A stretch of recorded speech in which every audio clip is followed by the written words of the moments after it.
గత 5 ఏళ్ల పాటు అదే వ్యక్తిత్వాల హననాలు, అదే కుటుంబ సభ్యుల్ని మహిళలను బయటికి తీసుకొచ్చి లాగి మాట్లాడాలు, అధికారంలో ఉన్నప్పుడు అదే చేశారు, అధికారం పోయాక కూడా అదే చేస్తున్నారు. వైసీపీ వాళ్ళ బుద్ధి మారదా? ఇంకా మీడియా ముందుకు వచ్చినప్పుడు మీరు పాలసీల పరంగా విమర్శించండి, శాఖల పరంగా దానిలో జరిగినట్టు అభివృద్ధి పరంగా లోటుపాట్ల పరంగా డిబేట్లు చేయండి. పవన్ కళ్యాణ్ గారి గురించి మాట్లాడాలన్నా లేదా కూటమి గవర్నమెంట్ గురించి మాట్లాడాలన్నా ఖచ్చితంగా మీరు చేసింది, చేయాల్సింది, ఇప్పుడు జరుగుతుంది, జరగాల్సింది వీటి గురించి క్వశ్చన్ చేయండి.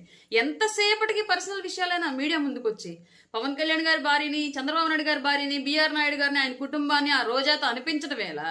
ఇవాళ తిరిగి సమాధానం చెప్తే పొద్దున్నుంచి గగ్గోలు పెట్టడం ఎలా? అసలు ఎందుకని? మీ భారతిరెడ్డి గారు ఏమైనా బ్రహ్మ పదార్థమే ఏంటి? ఆవిడంటే మీరందరూ గగ్గోలు పెట్టేస్తున్నారు. బట్ మమ్మల్ని మాత్రం గత 5 ఏళ్ల పాటు మీ ఇష్టం వచ్చినట్టుగా వ్యక్తిత్వ హననాన్ని పాల్పడ్డారు కదా.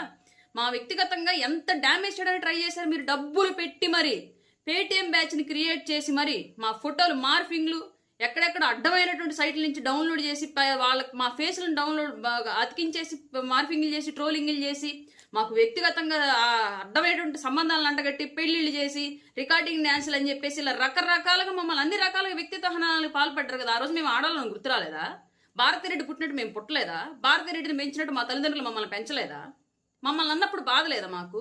ఆ రోజు మీకు ఎవరికి సిగ్గు, బుద్ధి, ఏ జ్ఞానం, ఏ బుర్రలో లేవా? ఇవాళ జగన్మోహన్ రెడ్డి గారి గురించి అలాగే భారతిరెడ్డి గారి గురించి మాట్లాడడంలో మీ అందరికి బాధలు వచ్చేస్తున్నాయా? సుభాషిణి గారు మాట్లాడిన దాన్ని మేము ఎంకరేజ్ చేయం. మా నాయకుడు ఎట్టి పరిస్థితులను ఎంకరేజ్ చేయరు. పవన్ కళ్యాణ్ గారు ఎప్పుడు కూడా మహిళలను దూషించడానికి ఎంకరేజ్ చేయరు 100%. కానీ ఆవిడ మాట్లాడింది మీకు 100% కుక్క కాటుకు చెప్పుదబ్బలాగా ఉంది. మీ విషయంలో మాత్రం 100% కరెక్ట్. మాట్లాడింది మీ విధానం, మీ విషయాన్ని కంపేర్ చేస్తే 100% మీకు అలాగే సమాధానం చెప్పాలి. రోజా మీడియా ముందుకు వచ్చి ఆవిడ ఏ విషయం పాలసీ పరంగా క్వశ్చన్ చేయమని చెప్పండి. నాయకులను ఎవరినైనా సరే, కూటమి నాయకుల్ని, పవన్ కళ్యాణ్ గారిని, చంద్రబాబు నాయుడు గారిని ఎవరినైనా సరే, వాళ్ళ ఇంట్లో విషయాలు ఈవిడికి ఎందుకు? పాలు పితుకుతున్నారని చెప్పేసి మహిళలను ప్రస్తావించడం ఒక మహిళ, పురుషుల్ని నోట్లో ఐస్ క్రీమ్ పెట్టుకున్నారని చెప్పేసి అడగడం ఏంటి ఒక మహిళ? ఇదా మీరు ఎంకరేజ్ చేస్తున్నటువంటి విధానం? గత 5 ఏళ్ల పాటు తిట్టిన వాళ్ళందరికీ మంత్రి పదవులు, కార్పొరేషన్ చైర్మన్లు కట్టబెట్టుకుంటూ వెళ్ళిపోయారు. ఇప్పుడు అధికారం లేదు, అయినా సరే ఇప్పుడు కూడా అదే తిట్లు ఎంకరేజ్ చేస్తున్నాడు జగన్మోహన్ రెడ్డి. జగన్మోహన్ రెడ్డి చేసిన పవన్ కళ్యాణ్ గారు చేయరు, గుర్తుపెట్టుకోండి. పవన్ కళ్యాణ్ గారు రాజకీయంలోకి మహిళలను తీసుకొచ్చి మాట్లాడడం అనే విషయాన్ని ఎట్టి పరిస్థితులను ఎంకరేజ్ చేయరు. నాతో ఎన్నో సందర్భాలు డిస్కషన్ చేశారు ఆ విషయం. ఇంకొకసారి వైసీపీ వాళ్ళు మళ్ళీ గుర్తుపెట్టుకోవాల్సిన విషయం ఏంటి అంటే, జగన్మోహన్ రెడ్డి యొక్క under control, Jaganmohan Reddy training లో రోజా లాంటి సోకాల్డ్ నాయకులు, నాయకురాళ్ళంతా కూడా తిట్టడాన్నే ఒక ఎలిజిబిలిటీగా క్రియేట్ చేసుకుని రాజకీయాలు కొనసాగుతున్నారేమో కానీ జనసేన పార్టీలో పవన్ కళ్యాణ్ గారు ఆ విషయాన్ని ఎంకరేజ్ చేయరు. ఆ విషయాన్ని గుర్తుపెట్టుకోవాలి ప్రతి ఒక్కళ్ళు. మీడియా ముందుకు వచ్చినప్పుడు చేసినటువంటి పని గురించి క్వశ్చన్ చేయండి, రాజకీయాల గురించి క్వశ్చన్ చేయండి, పాలసీల పరంగా డిబేట్కి రండి. వ్యక్తిగత జీవితాల జోలికి వెళ్ళకండి. వెళ్తే ఇలాగే పడతాయి. కుక్క కాటుకు చెప్పు దెబ్బ అన్నట్లుగా ఇట్లాగే చెప్పు దెబ్బలు పడతాయి వైసీపీ వాళ్ళకి. ఇప్పుడైనా సరే గుర్తుపెట్టుకోండి. మహిళల జోలికి వెళ్లి వ్యక్తిత్వ హననాలకు పాల్పడి విపరీతమైన మార్ఫింగ్లు, ట్రోలింగ్లు చేసి అదే పెద్దంగా ఏదో సాధించేసాం అన్నట్టుగా ఫీల్ అవడం వైసీపీ నాయకులు ఎక్కడైనా మానుకోండి. 5 ఏళ్ల పాటు మీరు చేసినట్టు ఈ జుగుప్సాకరమైన వ్యవహార శైలి నచ్చకే మిమ్మల్ని ఆంధ్ర రాష్ట్ర ప్రజలు కనీసం ప్రతిపక్షం కూడా ఇవ్వకుండా పక్కన కూర్చోబెట్టారు. ఇప్పటికైనా మీరు రియలైజ్ అవ్వకపోతే అసలు పూర్తిగా రాజకీయ ముఖ చిత్రం నుంచి వైసీపీ పార్టీని దాన్ని తుడిచిపెట్టేస్తారు, గుర్తుపెట్టుకోండి.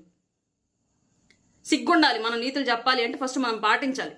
వైసీపీ వాళ్ళకి అది లేదు. మీరు చేస్తే పూజ, ఎదురోళ్ళు చేస్తే చేతపడని చెప్పేసి చెప్పుకోవడం మానేయండి.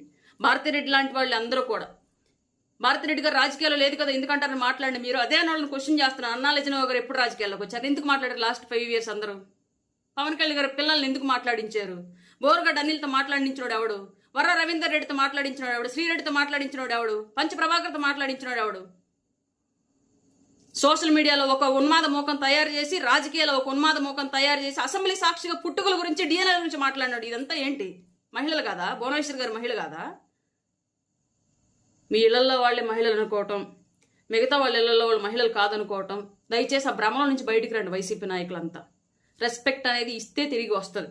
మీకు ఇవ్వడం చేతకాల, తిరిగి ఎక్స్పెక్ట్ చేయకండి. అయినా సరే మీకు వస్తుంది ఇప్పుడు. ఎందుకంటే మీ గవర్నమెంట్లోనూ మీరే వాయిస్ రేసి మమ్మల్ని మాట్లాడారు. ఇప్పుడు మా గవర్నమెంట్లో కూడా మీరే మమ్మల్ని మాట్లాడుతున్నారు. మేము మాట్లాడట్లా. మిమ్మల్ని కదిలించుకుంటే తిరిగి కొడుతున్నాం అంతే.